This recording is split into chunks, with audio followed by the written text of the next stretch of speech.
Welcome to the Michigan Runner Show. Join us each time as we explore the people, the places, and the events that shape our great sport.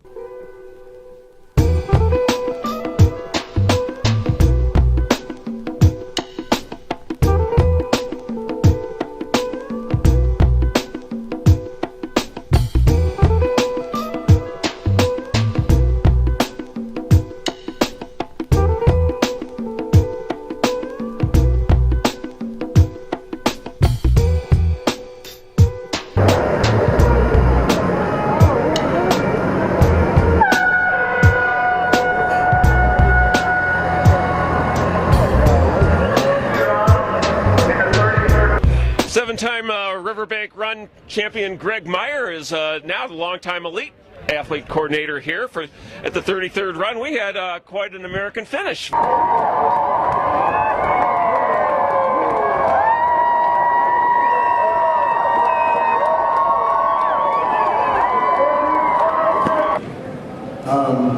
In 1993, she's going to kill me for this one. Kristen Ada became the director of the race, and she's still doing it. And I can't even see her out there, which is par for the course for her.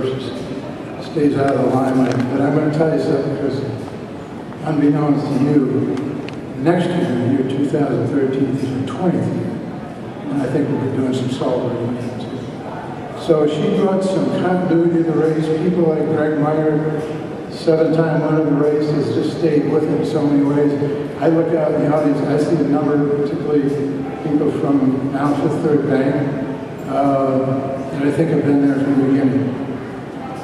So it's been the volunteers, it's been the runners, and it's also been a relationship between the private and public sector.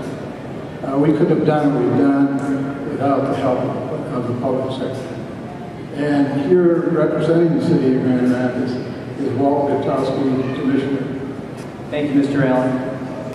So I thought back 35 years ago what I was doing, and 35 years ago, believe it or not, I was a football player.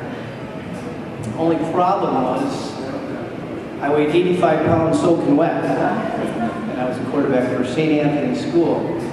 And my parents said, you can't play football. So I joined up for the cross-country team at West Catholic High School. Pretty average size for a cross-country runner. And I met a guy who told me things like, if its and buts were candy and nuts, every day would be Christmas. Now, Greg Myers knows that slogan very well because he also was influenced by that great man, Len Streisky, who was my cross-country coach. And in fact, now the cross-country trail at Richmond Park is in his name. So this race has done just that. It's put Grand Rapids on the map. It's brought thousands and thousands of people to come down here to run maybe for the day, to come back here and vacation, or to come back and reclaim their roots and be a part of this great, great city, Grand Rapids. So this race, for the most part, is responsible for the vitality and the greatness of the city here in Grand Rapids. So thank you very much for that. And with that, I would like to introduce the gentleman who's at the helm of this beautiful place, Mr. Dale Robinson. President CEO of the Grand Rapids Public Thank Museum. you. Good morning. Welcome to the Grand Rapids Public Museum, the Van Andel Museum Center.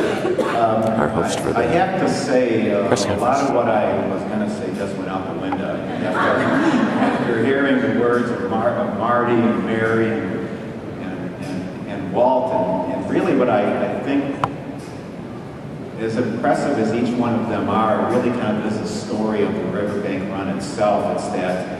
It's the race itself and all that it's done is that collection that melding together to create something even bigger than those very impressive parts. And that's really, I think, the story that we tried to tell in the exhibit this morning. So I'm going to do my best now to get back on track, but I found myself enjoying the words here and being inspired by it, frankly, and the stories. And that really was how we went about with the museum here. Chris Carone, our historian, and leads a team, and Tom Bantle leads a team also, and designing and building and telling those stories. It all began sitting down with the Fifth Third Riverbank Run folks and the people that managed the race. And Kristen mentioned Brooke was part of it too, and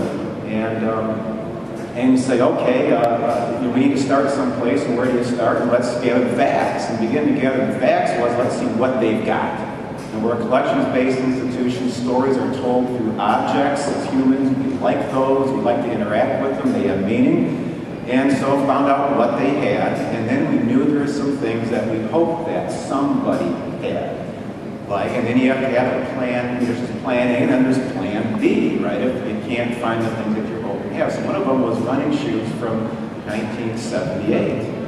And I think everybody is happy except one person that we did actually have plan A. So we do have the running shoes of Greg Meyer. And we also have the running shoes exhibit of Bill Rogers, the first winner. But that means plan B couldn't be done. Mine! So here these actually probably don't qualify because they're really from 1973. They've got downriver dirt, not Grand Rapids dirt on them, but you know what?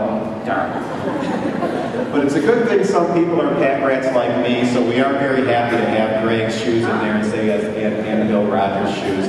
But then you say, okay, well, everything we've got in the stories, really what it, for 35th anniversary, that's a long time. What's special about this one? What is it that we really can say, and what has been revealed from the past? Now, earlier this year, we celebrated the 30th anniversary of the Amway Grand Plaza Hotel. The Fifth Third Riverbank Run was 5 years old when that opened. Think about it, we've probably had an entire generation that knows nothing different than running in the shadows of that hotel. So when Marty talks about that, having that vision right at the beginning about downtown, what really began to be revealed here were a couple things. Running, that connection with the running culture, and then the impact that the race has had on the community and in the community. And what it has proven to be, and what I think an exhibit really represents, what a museum represents, frankly, is something that is enduring. So the exhibit is about, say, that, and you'll see how it's set up, the running culture, the impact of downtown, how it comes together for something that's enduring. It is as much about the past as it is about the future. So thank you for being here. Thanks to Fifth Third Bank for this idea, this vision, and this race, and this gift to the community. Now, with that, this is why you never give a lawyer a microphone. Our currency is words. So I want to turn it over to Greg Meyer. We'll take a look at the exhibit. Pay for that someday. No, that's going to happen. Thank you. It's some future footage. God, I'm old because I was here for the first one.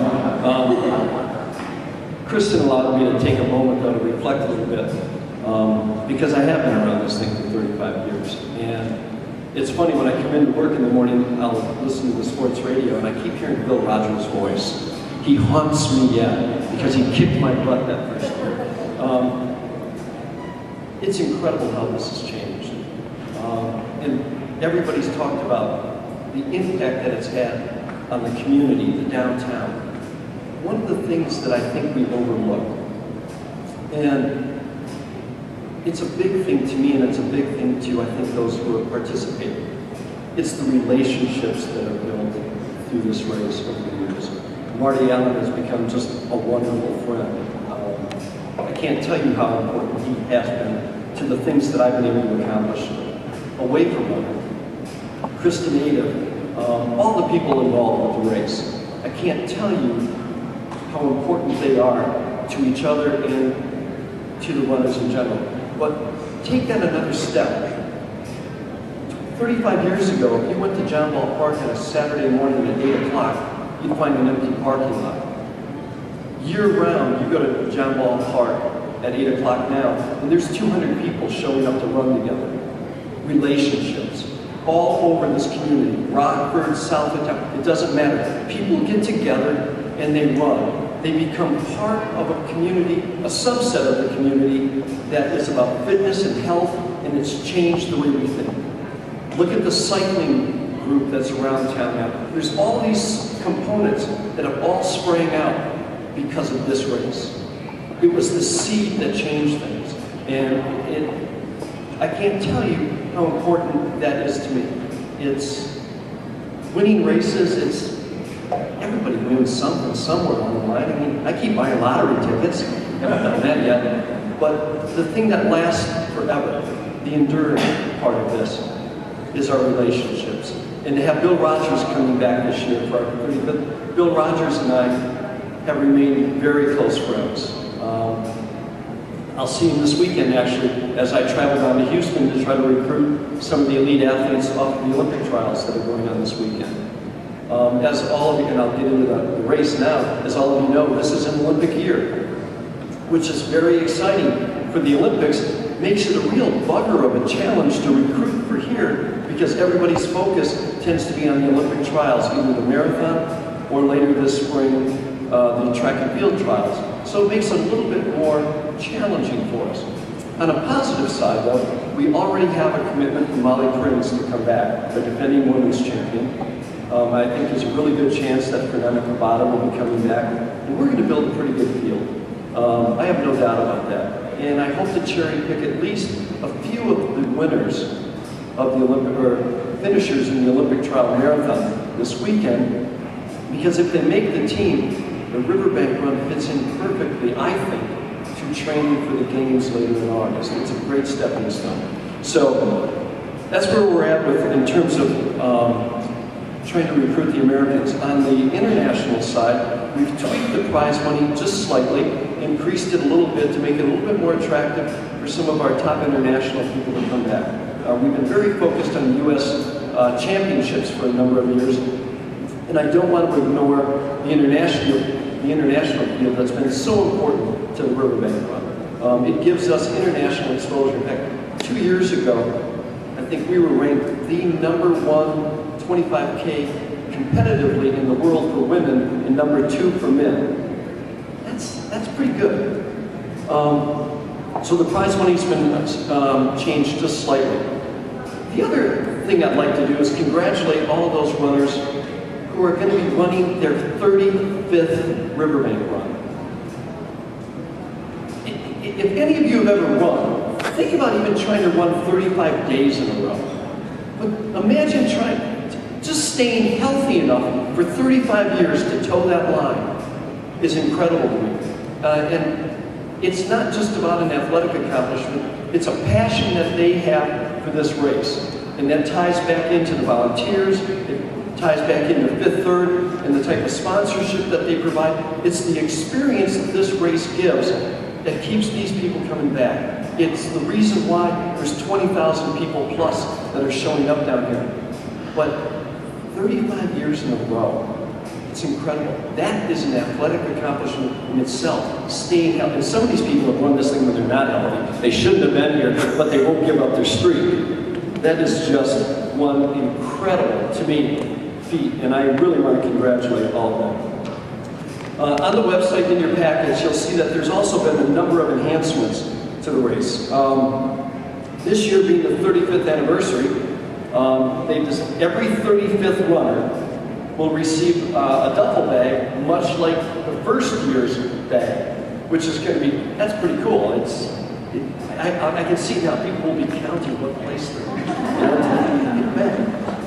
And there's a number of other things, but one that I think is a great addition is the college competition. Whether you're an employee, alumni, or student at a college, you can form a team and compete against one another. That just makes things fun.